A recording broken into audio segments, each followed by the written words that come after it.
nous avons eu le communiqué comme tout le monde.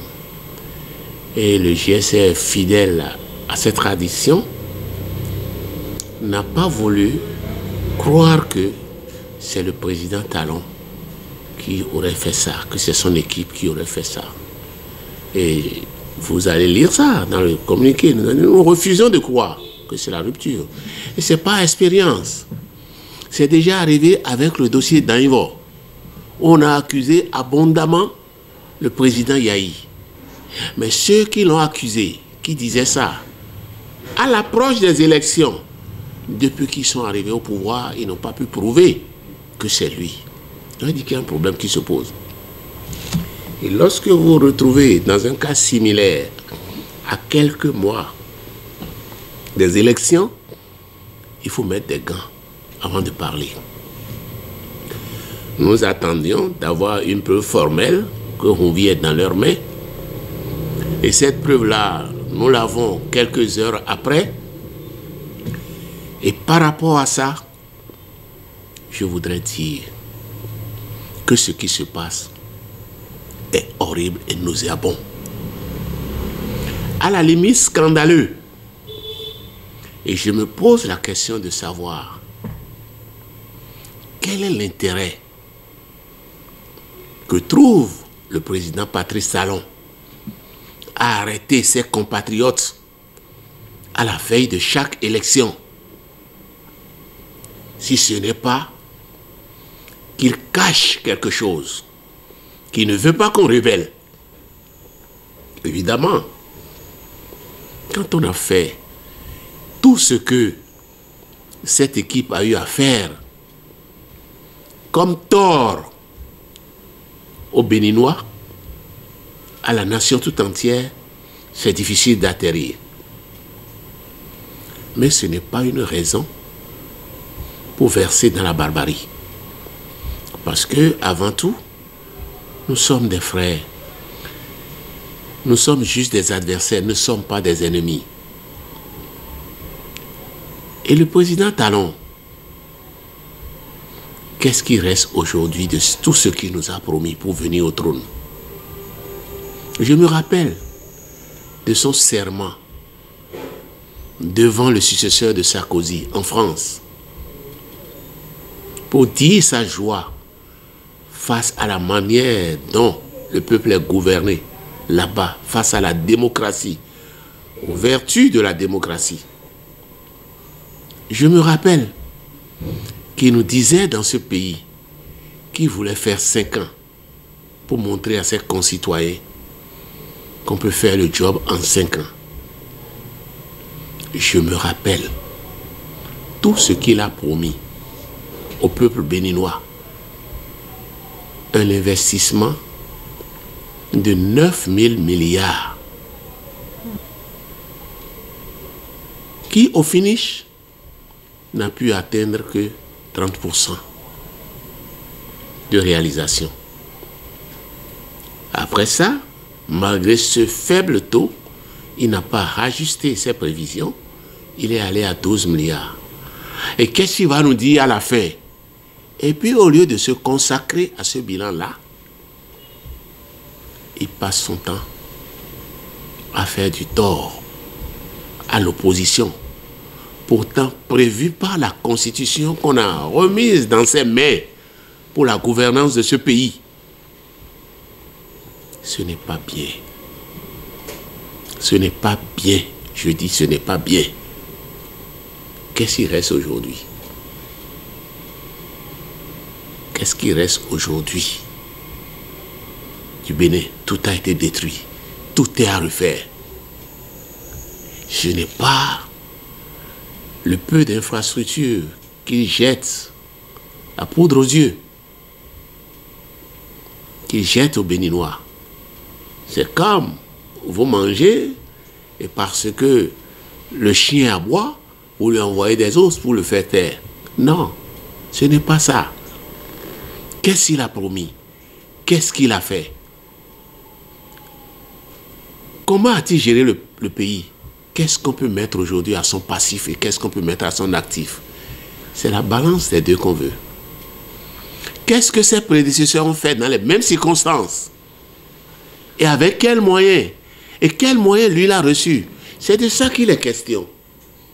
Mais au lieu de se consacrer à ça, un exercice qu'on peut faire à la télévision, à la radio pour atteindre le plus grand nombre de gens.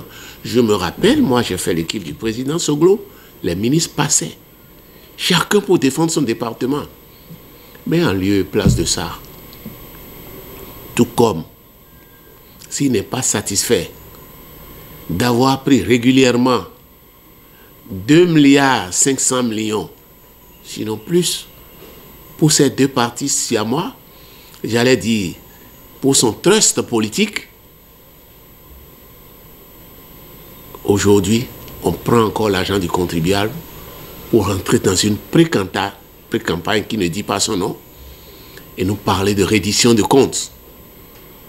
D'abord départemental, communal, et maintenant c'est les arrondissements. Peut-être bientôt ils vont dire les villages. L'argent est où? Sans compter tout ce qu'il avait déjà fait perdre au Bénin à travers le dossier Niger. Et c'est des choses dont on ne doit pas parler, sinon on sera kidnappé. C'est dommage. C'est dommage. Aujourd'hui, nous avons la preuve que c'est eux.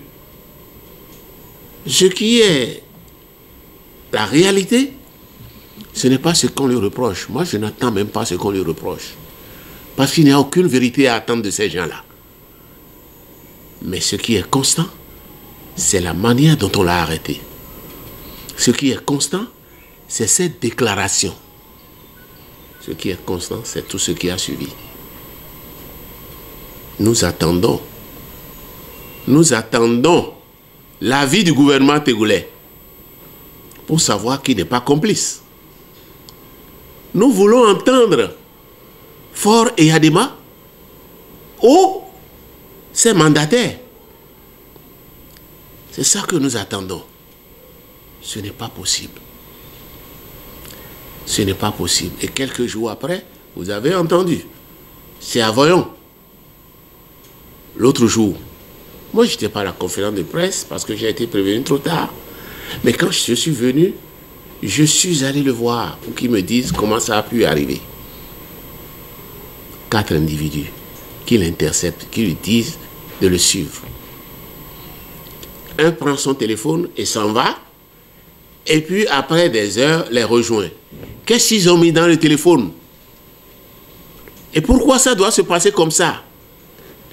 Et le président Talon doit savoir que la loi sur l'opposition, qu'il a initiée lui-même et qu'il a promulguée, l'oblige à protéger les opposants. Et que l'article 8 de la Constitution l'oblige à protéger tout citoyen contre ce genre de choses-là. Je voudrais finir en demandant aux juges de faire leur travail. Je vois cette fois-ci, après le dossier Madougou et le dossier Avoyon, comment la criette va régler le problème. Ceux qui ont réservé ce traitement-là à M. Ronvi doivent comparaître. Et j'invite M. Ronvi à faire à haute voix, comme les Nigériens l'ont fait ici, toutes les déclarations possibles, mais de raconter effectivement les faits. Pour qu'on recherche ces gens-là. L'armée ne doit pas être notre insécurité. La police républicaine ne doit pas être notre insécurité. Elle est payée pour nous protéger. Et c'est une institution républicaine qui ne peut pas agir comme ça là. Elle doit agir à visage découvert. Et ce qui crédibilise la thèse de Ronvi, les déclarations de Ronvi, c'est qu'après ça, c'est la même chose qu'on a faite à Voyon. Pourquoi la police va refuser de décliner son identité? Il aura fallu insister. Elle doit décliner son identité et dire d'où elle est venue. Sinon, c'est un enlèvement. Ce n'est pas bien. On peut vous tuer facilement. On vient de la forêt. On a dit la plage. Mais ça veut dire quoi tout ça?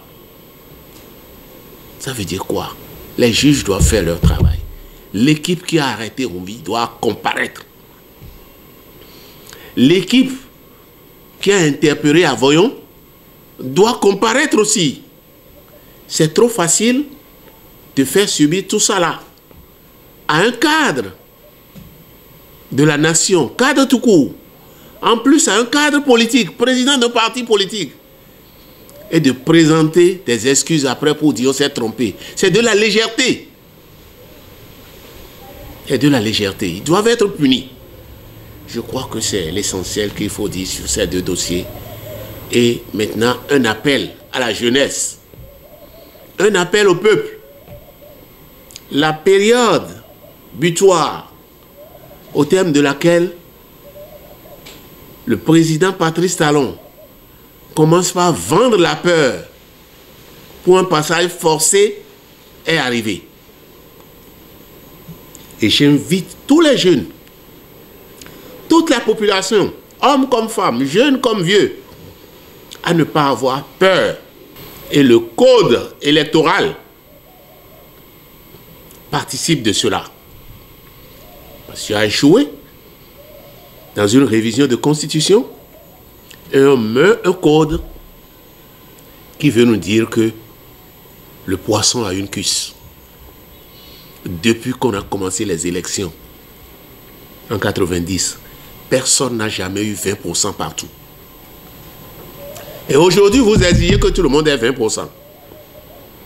Mais la presse a été vigilante en demandant à monsieur le président de la commission des lois, monsieur Aladati, si l'élection en venait à être infructueuse, qu'est-ce qu'on va faire? Et sa réponse, c'est qu'on va reprendre. Reprendre combien de fois? Sa réponse, c'est que la Cour constitutionnelle décidera. Nous ne voulons pas nous soumettre au pouvoir discrétionnaire d'une Cour qui n'inspire plus confiance. La Constitution a dit 10% au plan national.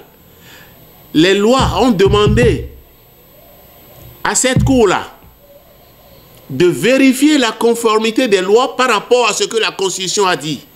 Ça ne l'a pas empêché de dire autre chose que ce que la Constitution a dit. Et c'est à elle que nous allons laisser un pouvoir discrétionnaire dans une matière aussi importante. On doit réviser le code et nous dire ce qui adviendra si tout le monde n'avait pas, si personne n'avait les 20%. Ce qui adviendra si nous n'avons plus d'assemblée au lendemain des résultats et à quelques mois de l'élection du président de la République. Il n'est pas question qu'on permette à la Cour constitutionnelle d'autoriser le président de la République à utiliser l'article 68 de la Constitution. Cette affaire préméditée ne passera pas. Je vous remercie. Pour refléter au mieux notre engagement envers les communautés au Bénin, en Afrique et dans le monde, votre plateforme média Reporter Bénin Monde embrasse une plus large vision et devient Reporter Média Monde. Nous sommes le trait d'union entre les communautés et les gouvernants. Suivez-nous via notre site www.reportermediamonde.com et en vous abonnant à nos différentes pages sur les réseaux sociaux. Reporter Média Monde. Nous faisons de votre information l'actualité du moment.